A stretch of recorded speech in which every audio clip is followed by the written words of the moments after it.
Licence qui s'occupe vraiment de la construction durable, les nouveaux bâtiments, etc.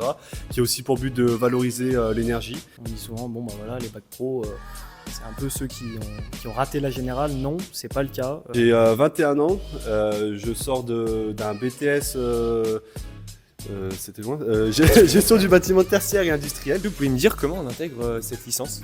Voilà, comme dit Léandre, il ne faut pas avoir peur de se professionnaliser, d'essayer des choses. Pour finir la vidéo les gars, petite question un peu piment, est-ce que vous auriez une anecdote à me raconter? Salut les gars, aujourd'hui une nouvelle vidéo, on se retrouve à l'ISTP avec des étudiants. C'est ça, donc moi c'est Léandre Cholvy, je suis étudiant en licence CPEBD, donc chargé de projet énergie et bâtiments durables. Moi c'est David Villaverde, pareil, en CPEBD en première année, donc en licence. Du coup les gars, je vous ai croisé vraiment par hasard. Est-ce que vous pouvez me raconter un petit peu ce que vous faites au niveau des études? Ouais, bah on est donc comme on l'a dit dans une licence qui s'occupe vraiment de la construction durable, les nouveaux bâtiments, etc. Qui a aussi pour but de valoriser l'énergie. Voilà, donc c'est comme l'IRUP, comme la plupart des formations de l'IRUP, c'est en alternance. Donc on est tous un peu dans des boîtes différentes. Il faut dire qu'il y a un peu de tout. En fait, on est sur des boîtes, autant on a du très technique, autant on a des personnes qui travaillent dans le département, voilà, dans des bureaux d'études, dans des cabinets d'économistes aussi. Donc ouais, voilà, il y a un peu de tout en fait dans cette formation. Est-ce que vous pouvez me dire du coup votre âge, juste une petite phrase d'où vous venez, et Ouais. puis raconter un petit peu votre parcours du coup avant d'intégrer ce parcours? J'ai 21 ans, je sors d'un BTS, c'était loin, gestion du bâtiment tertiaire et industriel, donc j'ai aussi fait à l'IRUP, et avant ça j'ai fait un bac technique, donc STI 2D, pour ceux qui connaissent c'est assez connu. Voilà, donc j'étais déjà quand même dans le milieu industriel et le milieu du bâtiment assez rapidement dans ma formation, enfin dans mes études. Un petit peu rien à voir, moi je viens de Grenoble, j'ai 20 ans et je viens d'un BTS bâtiment en apprentissage. Voilà, je viens d'une filière qui a un peu rien à voir mais qui fait un peu transition aussi et puis voilà, qui permet d'être formé aux énergies renouvelables dans le bâtiment. Donc en fait ça fait plutôt bien la transition avec ce que je faisais avant. Ok, donc ça prouve vraiment qu'il y a des profils très polyvalents dans votre promo. Justement, est-ce que vous pouvez me dire comment on intègre cette licence? Si on parle vraiment purement scolairement, c'est via le dossier. On va avoir aussi des questions au niveau de l'environnement qui nous seront posées, valorisation énergétique, etc. On a aussi un entretien, Ouais. donc avec une personne chargée du recrutement à l'IRUP, et voilà qui va nous demander nos motivations, etc. Bien sûr, il faut quand même avoir des bases au niveau de tout ce qui est les énergies, je dirais, surtout au niveau électricité, les puissances, etc. Voilà, c'est quand même des choses à avoir, enfin c'est un plus en tout cas, même si on y revient dessus, ça permet de faciliter tout le parcours scolaire. Donc voilà. Il a oublié un truc? Peut-être que tu vas le dire. Comment est-ce qu'on a connu l'IRUP Ouais. un peu? Ouais. Moi, je me souviens que c'est un élève de CPEBD qui s'appelle Gabin Bonny, qui était venu dans mon lycée donc faire une présentation. J'étais en pleine recherche sur ce que je voulais faire après mon BTS, donc ça tombait plutôt bien. Voilà, il présente le programme, ça séduit pas. Et ensuite, tu contactes l'IRUP, enfin l'ISTP quoi, l'école. Et ensuite, ils peuvent te mettre en relation directement avec des boîtes. Si toi, tu n'as pas d'idée de boîte, ou si dans mon cas, moi j'étais de Grenoble, donc je connaissais pas forcément les boîtes de Saint-Étienne, c'est normal. Parce que ouais, du coup pour faire partie de l'école, il faut Ouais. trouver une entreprise.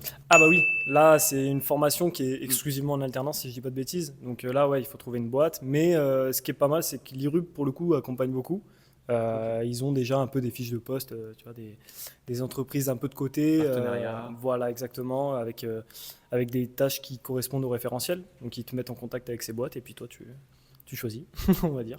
Justement, est-ce que ça a été compliqué pour trouver une entreprise ou ça s'est bien fait? Moi, pas du tout. Que ce soit dans mon BTS ou même dans ma licence, j'ai eu aucun souci à trouver une entreprise. L'IRUP, ils m'ont tout de suite conseillé et rapproché d'une entreprise qui a su, enfin, qui correspondait en tout cas à ma formation.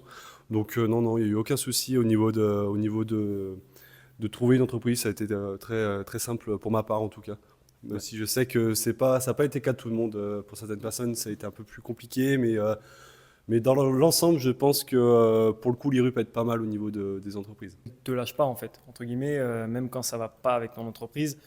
elle est quand même directement concernée. Voilà, il y a des échanges de mails, il y a des procédures et il t'aide au plus vite si jamais ça se passe vraiment mal. Bon, ce qui n'est pas arrivé cette année, mais si ça se passe vraiment mal, il t'accompagne et puis voilà, il t'aide à retrouver une boîte au plus vite, en fait. C'est cool, ça, c'est bon à savoir que l'école vraiment aide les étudiants, qu'elle les accompagne, parce que c'est super important. Maintenant, on va passer sur une petite partie avantages, inconvénients. Ouais. Est-ce que vous parlez un petit peu des avantages de cette licence, peut-être aussi de l'alternance? Avantage de l'alternance, je pense qu'on les connaît tous, hein, je veux dire, pour la plupart des élèves, on est en alternance et on le voit très clairement en France, le nombre d'alternants explose, donc c'est qu'il y a forcément énormément d'avantages.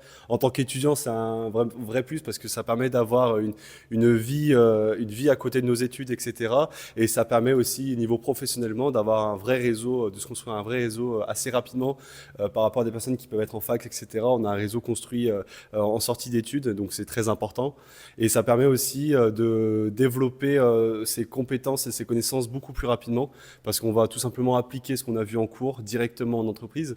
Alors pas toutes les notions bien sûr, on peut pas tout aborder en entreprise, c'est pas possible, mais voilà, ça facilite grandement l'apprentissage et voilà, donc c'est vraiment un avantage de l'alternance en tout cas. Hyper complet, je sais pas si ton collègue il va avoir des choses à rajouter. Je dirais juste que dans la promo, on était à peu près 50-50. On était pas mal à venir d'une formation déjà en alternance. Et on en a cette année qui découvraient l'alternance pour la première fois. Et il y a eu, on va dire, vraiment aucun souci d'intégration, de basculement entre guillemets de l'initial à l'apprentissage. Et en fait, tout le côté technique, entre guillemets, qui n'était pas acquis par tout le monde, il est rattrapé par les travaux de groupe. Voilà, on a un niveau très partagé, on va dire. Chacun est bon dans son domaine. Et des fois, voilà, il y a des domaines techniques où on n'y connaît rien, mais c'est normal, il faut une première atout. Et du coup, les travaux de groupe, ils permettent vraiment de rassembler un peu ses forces, d'échanger et puis d'apprendre. En fait, c'est un peu comme si on était au travail. À l'école, le fait que tout le monde soit en apprentissage, ça aide vraiment là-dessus. Alors moi, ce que j'aime bien aussi, c'est conseiller les étudiants à travers mes vidéos. Est-ce que du coup vous auriez des conseils à donner à des futurs étudiants qui voudraient avoir un petit peu le même parcours que vous?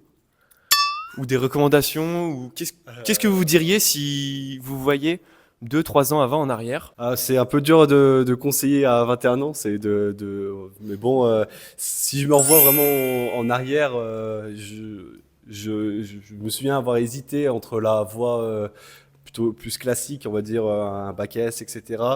Et au final, je me rends compte que j'ai fait le choix qui me convenait en fait, tout simplement parce que j'étais pas du tout fait pour de la formation classique. Donc si j'ai un conseil à dire, c'est vraiment de suivre ce qu'on aime et de pas avoir peur des filières techniques, des filières professionnalisantes, des choses comme ça qui sont encore à l'heure d'aujourd'hui vraiment dénigrées, mais qui apportent un vrai plus derrière dans la recherche des entreprises, dans le monde du travail plus généralement. C'est vraiment quelque chose qui est très formateur et dans beaucoup de formations, c'est aussi très humain avec les personnes avec lesquelles on sera amené à travailler. Très d'accord avec un truc que tu as dit, c'est que c'est des formations qui sont plutôt dénigrées. Ça va du bac professionnel. On dit souvent, voilà, les bacs pro, c'est un peu ceux qui ont raté la générale. Non, c'est pas le cas. Moi, pour le coup, j'ai fait une seconde générale. Puis en fait, je ne voyais pas bien où j'allais. Bon, après, voilà, à cet âge-là, on n'est pas forcément aussi d'accord avec ce qu'on veut faire tout de suite, mais il ne faut pas hésiter. Voilà, moi, j'ai fait une passerelle en économie de la construction, donc en bac pro. Et ça m'a ouvert les yeux sur pas mal de choses. Déjà sur le secteur dans lequel je voulais me diriger, donc le bâtiment en fait. Et ça m'a ouvert des portes aussi. Ça ouvre pas mal de portes, la générale aussi, mais je veux dire, voilà, comme dit Léandre, il ne faut pas avoir peur de se professionnaliser, d'essayer des choses. On est jeune, on peut faire un bac, voilà, comme moi j'ai fait, je pense que c'est assez parlant, économie, puis un BTS bâtiment pour finir dans les énergies renouvelables et le technique. On va dire que je touche un petit peu à tout, et puis après qui sait ce que l'avenir me réserve aussi, mais voilà, il ne faut pas avoir peur de se lancer. Si on a des doutes, vaut mieux se renseigner et essayer plutôt que le regretter ensuite. Ouais. Se renseigner, c'est du coup regarder ma vidéo, donc n'hésitez pas à vous abonner, hein, il y aura plein d'autres vidéos sur plein d'autres thématiques. Pour finir la vidéo les gars, petite question un peu piment, est-ce que vous auriez une anecdote à me raconter? Un petit truc marrant par rapport au cours, à l'alternance, je sais pas, Un truc qui vous vient à l'esprit comme ça là? Des anecdotes, il y en a toujours. À partir du moment où tu as une bonne promotion, où tu t'entends, où tu as un vrai groupe soudé, etc. Des anecdotes, il y en a plein. Après, en sortir une du lot, c'est compliqué. Hein, bien sûr, on reste des étudiants, donc bien sûr, on va faire la fête.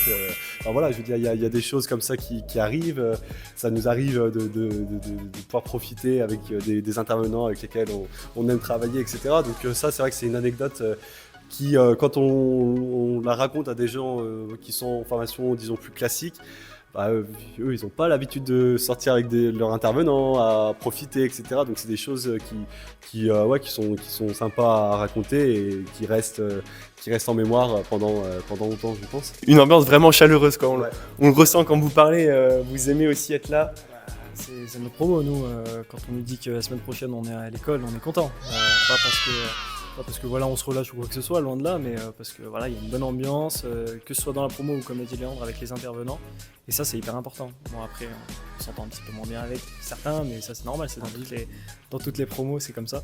Mais ouais, bon, faut pas oublier de profiter un petit peu. Cette interview, elle était super sympa. Moi, j'ai adoré vous rencontrer. J'ai appris des choses. Je connaissais pas cette formation. Et puis, vous êtes deux étudiants très souriants, très investis, qui travaillent. Donc, ça fait aussi plaisir. Donc, eh ben, écoutez, je peux que vous dire, du coup, on se retrouve pour une prochaine vidéo. N'hésitez pas à vous abonner. Et puis, je vous souhaite une très bonne continuation. Merci, à vous aussi. Et n'oubliez pas, gardez la banane.